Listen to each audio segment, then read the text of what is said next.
Well, hello, everyone, and welcome to another episode of the Teamwork a Better Way podcast. I'm Christian Napier, and I am joined, as always, by the very effervescently dressed Spencer Horn. Spencer, how you doing? I am bubbling and so happy to be here with you, Christian, as always, and especially with the guest we have. So I'm excited for today. Oh, I am super stoked. But before we get to our amazing guest, why don't you tell me how Easter was for you? How was your Oh, Easter weekend? beautiful. I mean, I spent Saturday doing a lot of work and shopping with my wife, getting ready for our Easter feast on Sunday, and spoke and sang on Sunday. So Sunday was nice. Had family over. How about you? What was your Easter like? Similar. Thankfully, I didn't have to speak, and Spoke in church, yeah. but we did do some shopping for groceries and things on Saturday, and we had the family over for dinner on Sunday. It was really nice. The weather was outstanding. It was a beautiful day, Beautiful. and it's welcome after a long snowy winter to actually finally have some springtime temperatures here, I I have to know. say. I'm headed to San Diego tomorrow, and it's cooler. It's like cooler there now than it is here. So I'm like, what the heck? Well, I just, we could sit here and have a lot of catch up talk and so on and so forth, but I just Yeah, want to get into it because me too. we have an amazing guest. So honored to have him. Fraser Bullock is joining us, and Fraser, he is currently the president and chief executive officer of the Salt Lake City, Utah Committee for the Games, which is seeking to host the games in Utah in 2030 or 2034. Fraser's been in this movement a long time. He started as the chief financial and chief operating officer for the Salt Lake 2002 games, which is where I first met Fraser. And he has remained active in the Olympic movement since then, advising the IOC, advising various host cities, organizing committees. And he even received the Olympic Order in Gold from the International Olympic Committee for the service that he's rendered to the movement over Well these past two deserved. plus decades. Fraser also co-founder and partner at Sorensen Capital, which is a private equity firm, and came from Bain, where he started out his career helping companies to survive and thrive. He's very active in the investment community in Utah. He served on a number of boards, including the chairman of the board of Omniture and Health Catalyst. Gosh, inducted into the Utah Technology Council Hall of Fame in 2016, which is amazing. And his bachelor's and master's MBA, both from BYU, lives in Alpine, Utah, with his wife Jennifer and 5 children. And I am super excited to have Fraser and welcome Fraser onto our podcast today. So, Fraser, welcome. Thank you. Wonderful to be with you. Well, Gosh, it's fantastic to be with you, Fraser. And one of the reasons I wanted to ask you to come onto this podcast was because talking with so many of my colleagues and coworkers from Salt Lake 2002, it was really a seminal moment in our careers, not just working on the games, but the joy that we felt in working with this team, in this team that you created. When we talk about team performance, really the best example that I have in my entire professional life is working in Salt Lake as part of the Salt Lake 2002 organizing committee. And so I'm really eager to dive into that a little bit more and learn about how you created this environment that so many of us feel like it was really the pinnacle of our careers to work for Salt Lake 2002. It was an absolutely joyful experience, and so we want to really dive into that with you. But before we go, Spencer, I feel like maybe I cut you off from a question, so I apologize no, not at all. I if I think cut you're. you You're. off. I was just so excited. I wanted to jump in and but no, keep going. You got start us off with the question that you had. So Uh, maybe you can just dive in a little bit here on that Salt Lake 2002 experience, how you created this culture, how you created what you call team DNA, that really helped the organizing committee, which was in a difficult position when you came in with Mitt, uh, and turned it into something that absolutely thrived. Well, thank you. Good to be with you. And when when I look at this particular situation, it really applies to many, many other enterprises. And just like you, Christian, hey, that was the pinnacle of your career. It was the pinnacle of mine. And whenever I talked to Mitt, he said, yeah, it was the best. And there were several elements that made it that way. One is we were engaged in a good cause because it is a unique, unifying event to bring the world together under the umbrella of sport to celebrate human achievement. So, having that good cause and that purpose, whatever your enterprise is, people need to understand and value that what they're doing is important.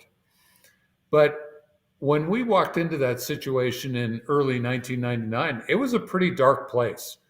The Justice Department was investigating the organizing committee relative to the bribery scandal and trying to determine if they were going to indict the organizing committee, let alone several of the people involved in the games.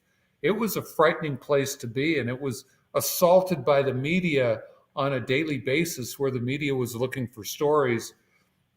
There was a $400 million budget deficit, and fundraising was frozen from sponsors. One of the CEOs of a sponsor who was already a sponsor said, any CEO, and this is on the front page of the Wall Street Journal, any CEO who signs up to be an Olympic sponsor deserves to be fired. So that's what we walked into. Mitt said it was like stepping into an empty elevator shaft. So that's the context. And when you walk into that situation, where do you start? Well, you start with the people. And fortunately, there were already some really talented people there that had good expertise and capabilities, but we had many holes. Because we were just getting started. We had 222 people at the time, and we would build that, when you include volunteers and contractors, to 50,000 at games time, but our core group would be about 1,200, 1,300 people. So we had to build a team. But then the other thing that I observed there when we started was very much a silo mentality, where the different functional areas didn't talk to each other, that it was viewed that information is power, and I'm not going to give away any of my power by sharing my information. And in the Olympics, it's not 6 or 7 functions that most organizations have, like sales, marketing, manufacturing, whatever. We had 42. And the importance of making sure that those 42 functional areas would be integrated and would operate together was essential. So that's the context, that's the background. Now, what did we do? We did immediately, we started breaking down the barriers between the silos. And we wanted to let people know that we were looking for team DNA, where your orientation is not focused on yourself or your particular function. It's focused on the team. And let me give you some examples of how I worked with people. So I broke my own rule, and I had 10 direct reports. I believe you should have 6 or 7 max, but I had 10, and I would do weekly interviews with people and updates. And obviously we're in contact all throughout the week, but we'd do a one-on-one every week. And I would start out my one-on-ones with people by saying, how can I help you succeed in your job? What counsel do you need? What resources do you need? How can I help you? And then during the conversations, I would help that individual understand that for them to be successful, they needed to help others. I said, okay, John, for example, your job is to make Sarah successful. And John would say, what? My job is to do my function. I said, no, your job is to make that other person successful or these other people successful. And it was just kind of blew their minds of what that was. So I see you may Well, want to ask. that was my question, Fraser. Is what was their response when you're saying, "Hey, I'm here to." You're setting the example exactly what you want them to do by helping them with their job, and yet you still found resistance. Is that what I'm hearing? Well, it was questioning because it was completely counter to the way they had been educated within the business community. Okay, I've got my assignment, I've got my jobs. If I do that, I'm going to get good grades. Instead, I flipped it on its head. I said, yeah, we expect you to do that, but your number one thing is to make this person successful in their job, where there was a particular deep interface or collaboration needed. And they would say, what? And then I would say, let's talk about what we mean by that. So, John, what is it that Sarah needs to be successful in her job? Well, she probably needs these two or three things. And I said, yeah, now how can you help her succeed in accomplishing those specific objectives? And it was a complete mindset shift where, okay, my job now is to interface with these other functional areas and make sure they're successful. And I'm going to weave that into my plans. And they understood that every time we'd meet, every week, I was going to ask that same question. How are you helping others succeed? And that would be my first question. But then I would also say, how can I help you in this journey? So that was one, and that's something I'd encourage everybody to think about. You want to, team DNA is partially inherited, but it's partially developed, where some people are naturally oriented towards teamwork, but even if they're not, you can cultivate it within a person by getting them to shift the way they think and the way they work. And the cool thing about this, and Christian experienced this, is that when you have that team dynamic, it changes everything. Instead of being protected of my area, there's something about us as human beings when we're helping others, we feel better about ourselves.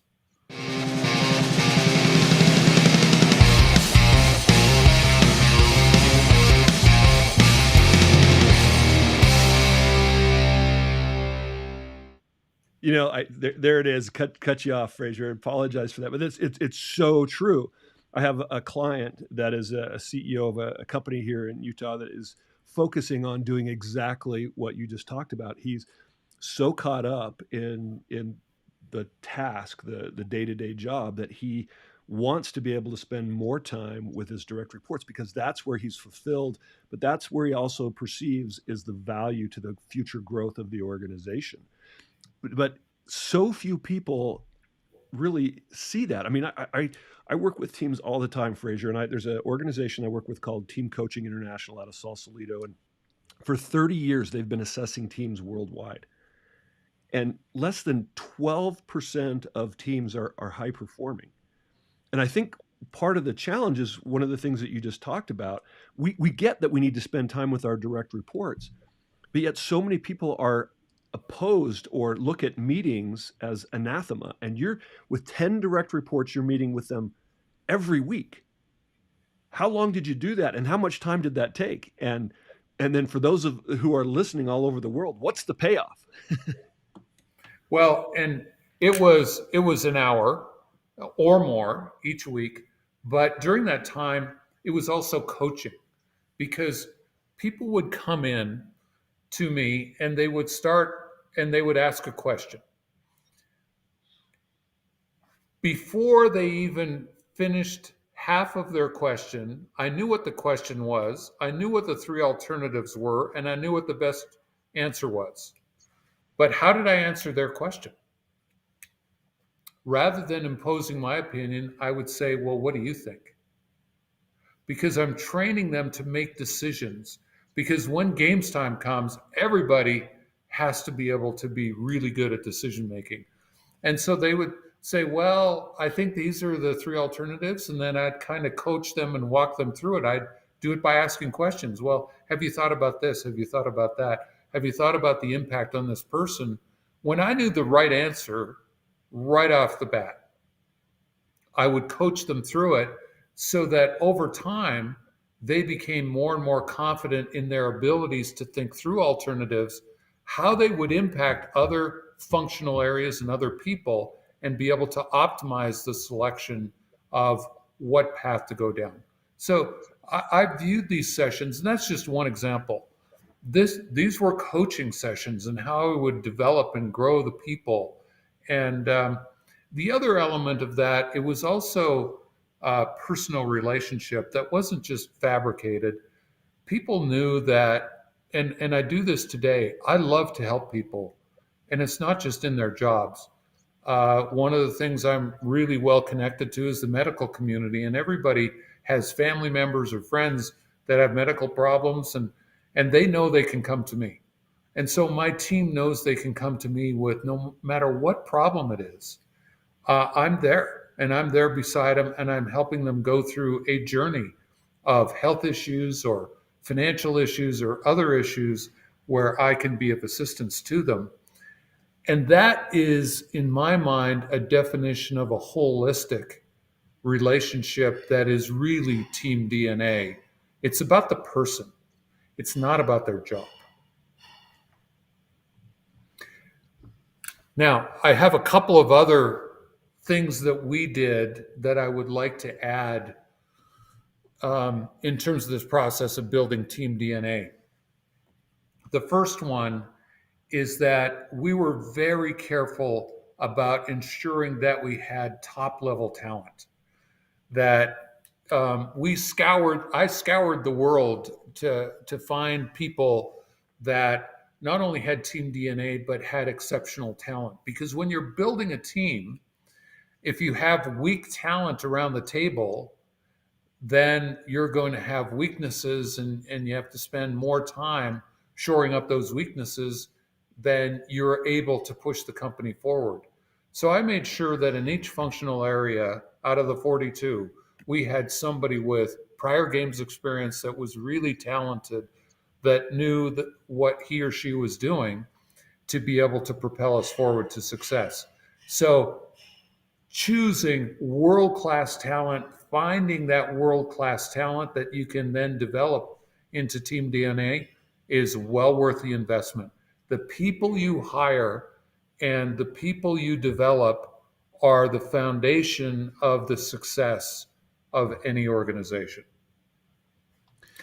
I got a question about that, Fraser, if I may, because on the one hand, it's easy to say, okay, we need to go out and get the best people, but you are operating under some constraints. Number one, you had this bribery scandal context, which means that, well, maybe it's not an attractive position.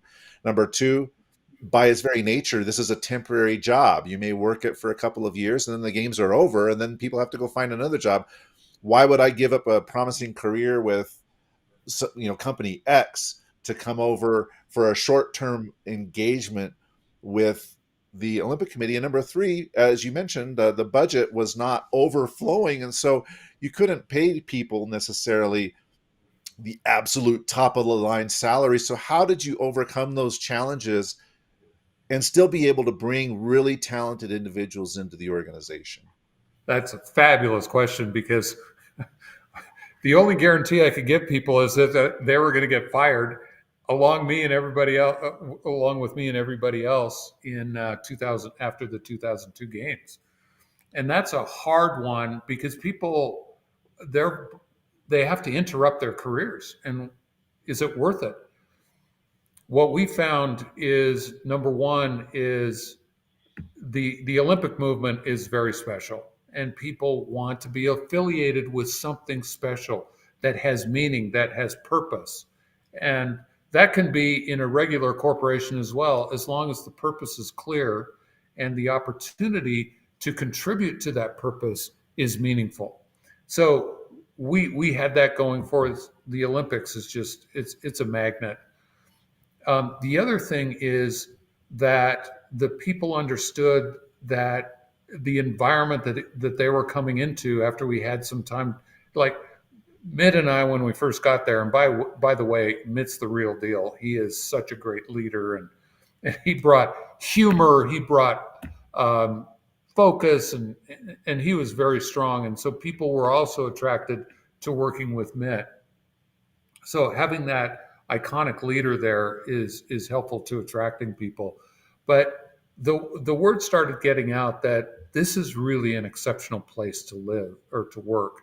That the team there, the work is very attractive. And so as we started ramping up, we'd had enough time to develop the culture and the value that we placed on people, and that people understood who were candidates that this would be a fantastic experience for them.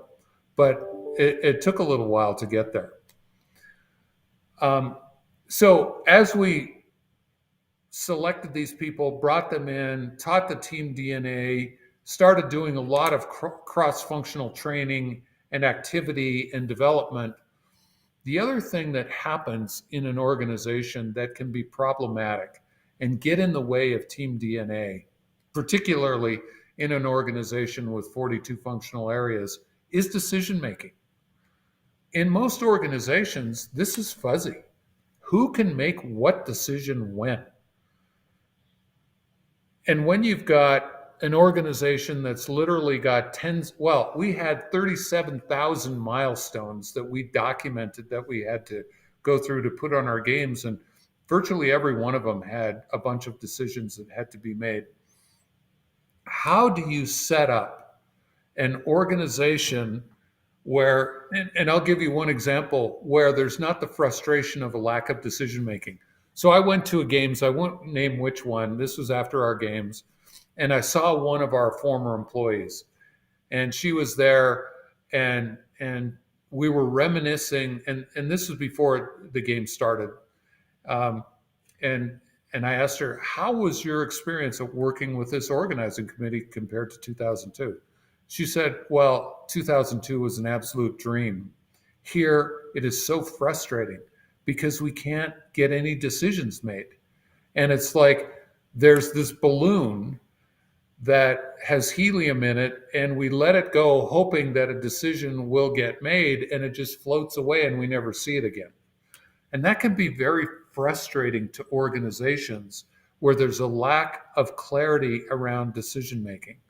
And so one of the things that we did is we established our COR, which is really a functional area, change order request is what it was, where we'd meet every Tuesday morning at 10 o'clock to 11 o'clock.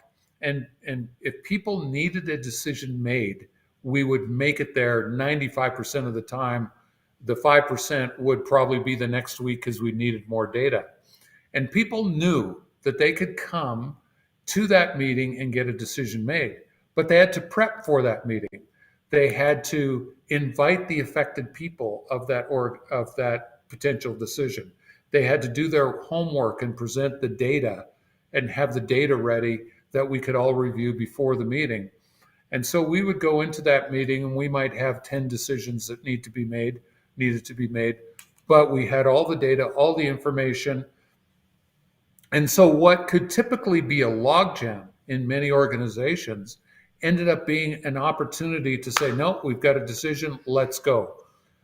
And that is a responsibility of senior management, to allow their people to act and move ahead and not get hamstrung or hampered by red tape in an organization, because that's what will kill team DNA. People will get frustrated. They can't do their work. They can't succeed. They can't work with this other person over there. Decision making is fundamental to moving the organization forward, keeping the morale up, and having a defined process to make decisions is really critical.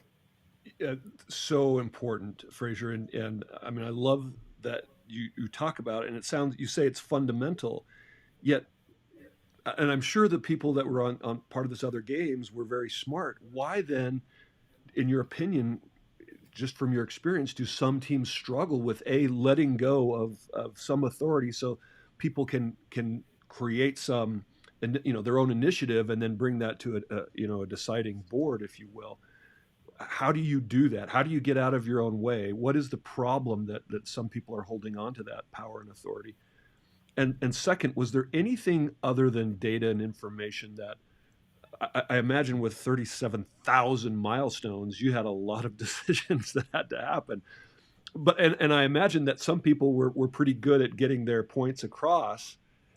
And was it more than just the data and the preparation? Did you notice anything else that some of those people that were most successful in getting their decisions supported by this body that maybe were different than others? Yeah, so let me start with the first question, which is one of the things that in decision making, you want to put structure around it and say, who can make what decision? And so in an organization, you say, okay, is it the VP? Is it the director? Is it the manager? Well, the manager can make this decision, these decisions. And the reason I think a lot of organizations don't do that and don't have well thought out decision making processes is they haven't made the investment. Because it takes a lot of work to think through, okay, for this functional area at this level, you've got this green light. You can make decisions up to $25,000 of expenditures and in these kind of operational aspects. You have to spend the time and the effort making things clear. But when you do, it's like liberating everybody to be able to do their work. And then it climbs up the ladder such that there are a bunch of functions or a bunch of decisions that can't be made at particular functional areas. They need to be cross-functionally decided, and that they're at a high enough level that they actually need to come up to my level. And that's where I would get together every week with these people to set an example, to show that decisions would be made. They'd be based on data. They'd be based on all the people involved. And now to answer your second question, yes, we wanted to make sure we had the data, which would be cost data, operational data, things like that. But we would also, in the discussion, talk about how does this impact the different areas. For example, one of the things we really focused on was the athlete experience. So, and the athletes are the heart of the games. We want them to have a great experience. And so we would always ask the questions, okay, if we do this, how is it going to affect the athlete? And then we'd brainstorm a little bit and think through it and think, okay, they might be here at this point in time, and might be food, it might be transportation. How will this better their experience? So yes, we had the data, but then we wanted to put it in the context of the experience of that particular area or function that was happening, or the athlete. And I'll tell you, these meetings were so fun. People loved coming to them because they knew they'd get a decision. They knew, or they'd participate in a decision. Because I would do the same thing. I knew what the answer was for pretty much every decision when I walked in the room. But I would ask people questions. Well, what do you think about this? What's the impact on that? Because by games time, we need to have every single individual be able to make big decisions at games time, because at that point in time, we've got hundreds of thousands of people spread across 10 plus venues, and all kinds of operational things could come up, and they had to be completely empowered, but they've now been trained through these different experiences and liberated to be able to do their jobs.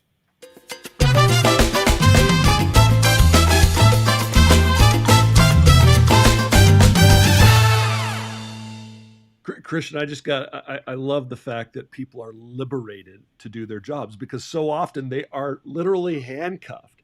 And I'm actually going to San Diego, Fraser, to speak to a major worldwide organization on project management. And the subject of the topic that I'm speaking on is how do you create volunteer engagement. And I love the idea. I mean, you just imagine a board for a chapter of this association.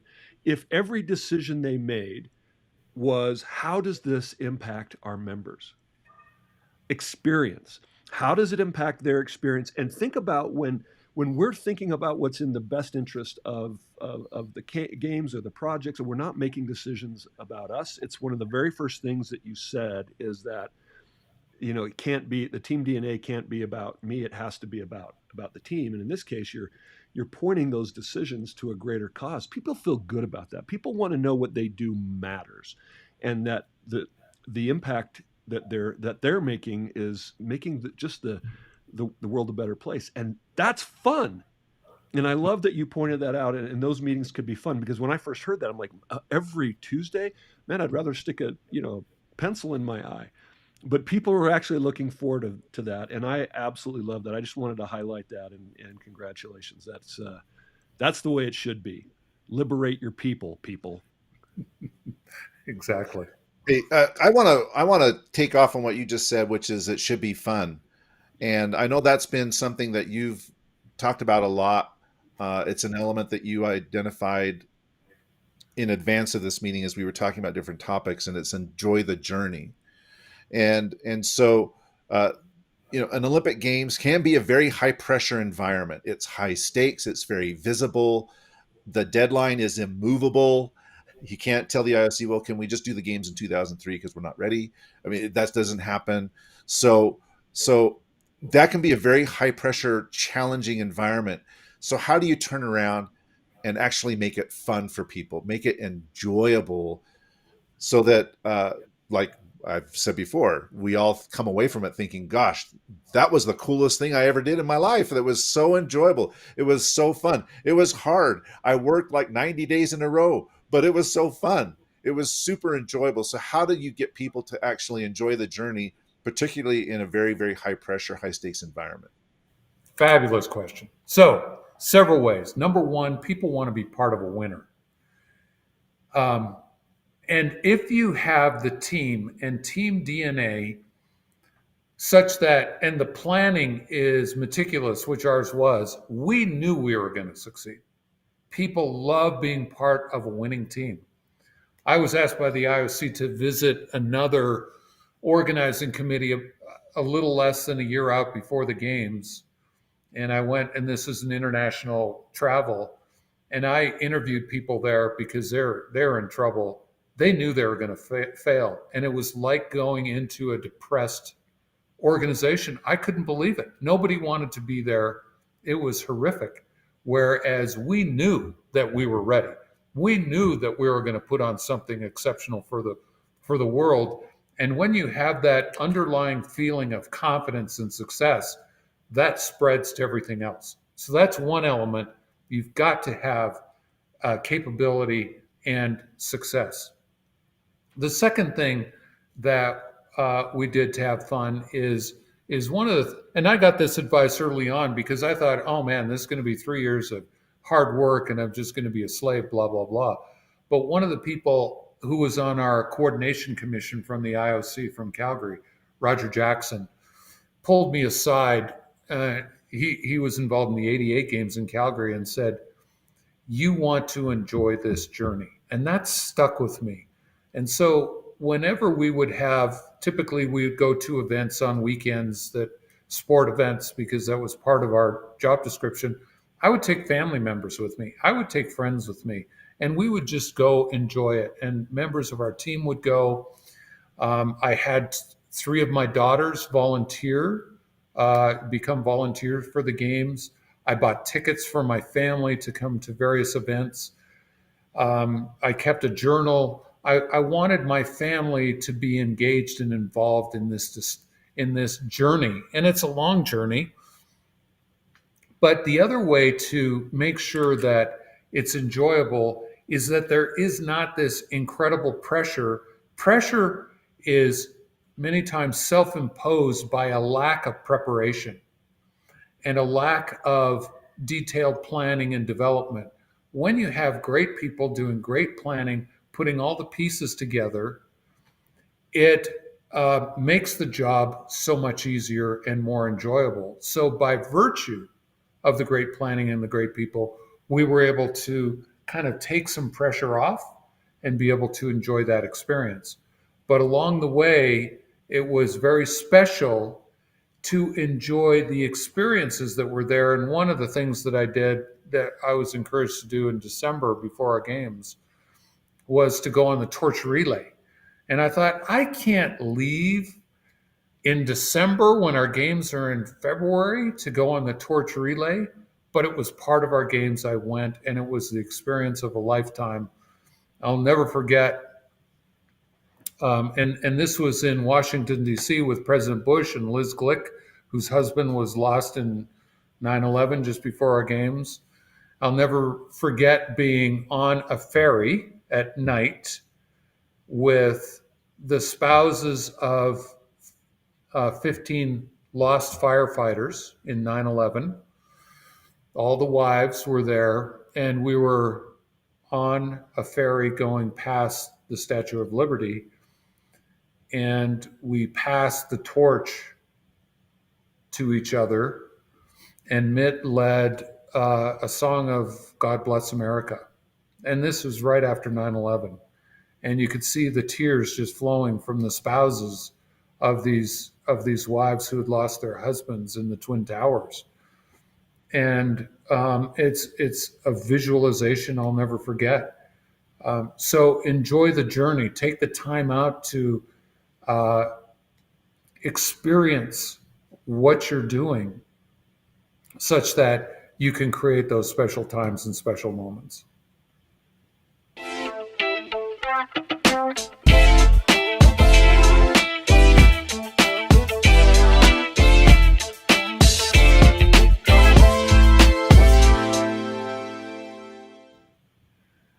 Christian, I have so many more questions, but I don't know if I want to kind of ruin that moment. I mean, I just Well, I do have one more story I want to tell before we end. okay, good. So All right, let's go to that one, Fraser. Okay. So here we are. We start in a deep hole in early 1999. We put together our team. We put together our plans. We go through all of these decisions, and we're building our way out of the hole. And then we can start raising money because people see, okay, this is real. And I remember going into Mitt the August before our games were to be put on. And I said, Mitt, we're so ready. I think we're going to hit this one out of the park. It looks like we're going to make money, which games never make money. And he said, that's fine. Don't tell anybody. Let's just manage expectations. And if we just barely pull this off, it's a big success. So we were confident. I was confident. I said, okay, we're in great shape. The next conversation I can remember having was with Mitt on the phone as he's driving past the Pentagon right after it had been hit on 9/11, just 4.5 months before our games. And what a day that was, a day of tragedy, horrific suffering, and all of our hearts sank. But then we started immediately getting questions, should we cancel the games? Can we keep the world safe and all these athletes and dignitaries from around the world? Well, we had just been knocked down again. We started in a hole, we just got knocked down again. We had to reassess our plans. Fortunately, they were really strong. We spent a lot of time with the Secret Service and FBI and FEMA and military, making sure our security plans were rock solid. And we created some enhancements. So I remember going through that very intense period of time, making sure that we were going to keep the world safe. Then I remember in opening ceremonies, being in the stands, watching the flag from the Twin Towers being brought in by 8 athletes escorted by the Port Authority of New York. And you could hear a pin drop in that stadium. And then hearing our national anthem sung as that flag is being held and thinking, we've not only did we survive 9/11, we're thriving in hosting a games that is going to help unify and heal the world at a time when it was very needed. The purpose became even more clear. And then we went on to 17 glorious days of competition, then the Paralympics. And at the end of it all, we had one of the most successful games in history. And Jean-Claude Keely, a three-time gold medalist, said, "Salt Lake, we will always remember you. These were perfect games." And so it was, because we had a superb team in every way. Well, it was an honor, Fraser, to be a part of that team, a small part of that team. And it was an amazing experience in my life. And I'm forever grateful to you and to Mitt and to everybody else who really made it happen, all possible. I will just say, in my own personal anecdote, talking about the team DNA and breaking down the silos, I joined in early 2002, the spring of 2002, coming from IBM in the technology department, responsible for the workforce systems, all the volunteer management and all those systems that we put in place there. And the technology team sat on the 11th floor, and the HR team. Can't hear you. Oh, shoot, I'm There you go. muted. You're good. The I've been talking technology to team was on the that I've been 11th floor. muted. No, you're going the technology team Yeah. on the 11th floor. Yeah, what happened there? I got muted. Okay, so yeah, the technology team sat on the 11th floor, and the HR team sat on the 13th floor. The workforce people were up there, and so I approached my director and I said, "Would it be possible if I actually sat with the workforce people? Because I think I could serve them better if I was embedded with them."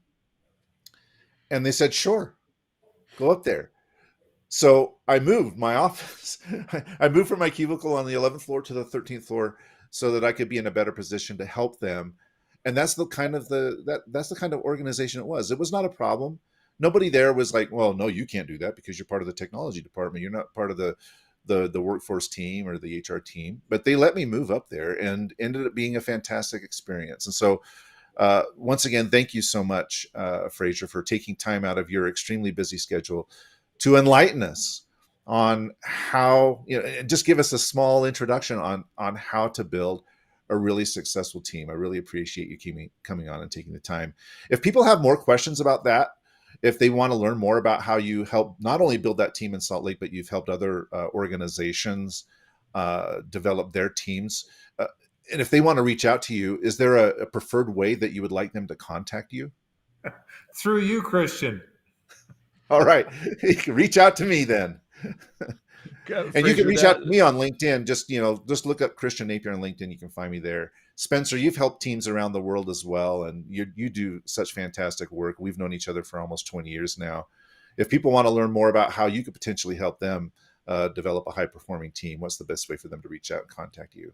Thank you, Christian. Just on LinkedIn, Spencer Horn there on LinkedIn. And Fraser, thank you so much. What a great story. And hopefully you're out telling that story. I don't know if people have asked you to come up and speak about that team DNA, but it's a brilliant story, and I think it needs to be heard and told. And so hopefully people around the world will appreciate all the wonderful lessons you shared today. Thank you. You're welcome. Good to be with you. And thank you, listeners and viewers. Please like and subscribe to our podcast. We will catch you again soon. Thank you so much.